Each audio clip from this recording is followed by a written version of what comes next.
Gatorlyte versus Gatorade Zero. What's the difference? Well, in this video, I'll be explaining just that.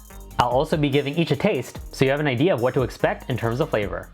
I know there's a variety of other Gatorades, such as G2 and Bolt 24, but for now, I'm just focusing on these three. Disclaimer, I just want to say up front, especially if your workouts are under an hour, water is always going to be your best friend. Water will do a great job in keeping your body hydrated and replenished.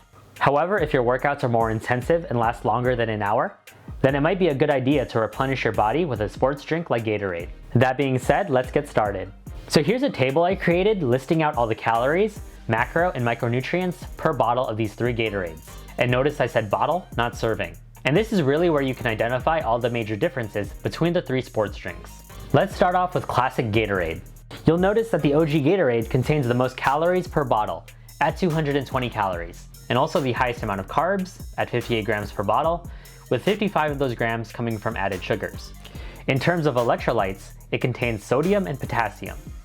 It is the only one of these three Gatorades to contain dextrose. Seeing that the OG Gatorade contains the most calories and carbohydrates, I'd recommend this to someone who's not particularly concerned about those.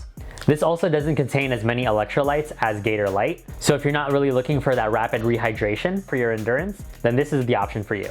Next, let's take a look at Gatorade Zero. You'll see of the three Gatorade varieties, Gatorade Zero has the least amount of calories and carbs. However, it is the one with the most artificial sweeteners, which here are sucralose and acesulfame potassium. So this particular Gatorade is catered towards those who are mindful of their carbs and calorie intake. Finally, the new Gatorlyte. If you're an endurance athlete and really pushing yourself hard during your workouts, Gatorlyte might be a great option. Relative to the original Gatorade, Gatorlyte is low in calories. Same can be said for carbs. However, it contains more calories and carbs than Gatorade Zero. The real difference with Gatorlyte is that it consists of 5 types of electrolytes: sodium, potassium, chloride, magnesium, and calcium. And just to clarify, when you're pushing your body really hard, you're losing electrolytes. And when you lose a lot of electrolytes, you're prone to dizziness and cramping, which can affect your overall performance. So if you're an endurance athlete and you're really pushing yourself hard and you want to maintain your performance levels, Gatorlyte might be an option for you. So now I'm going to go ahead and taste test these three Gatorades. I'm going to start with a classic Gatorade just to get a baseline. So the classic flavor of Gatorade, it's very sweet, it's a sports drink, so that's our baseline. Here we have Gatorade Zero. Different from the original Gatorade in that it seems a bit lighter. The flavor isn't as strong, but there is a certain type of sweetness to it. Again, the main difference between Gatorade Zero and the other Gatorades is this artificial sweetener that it has. It's sweet, but it's a different kind of sweet. And here it tastes a bit light. All right, so here's the one you're probably curious about, Gatorlyte. It's the newest Gatorade drink. It contains more electrolytes than any other Gatorade before, and it's low calorie, low sugar. For those who are conscious of their carbs and calories and want something for endurance training, this might be a viable option, but how does it taste? Let's give it a try.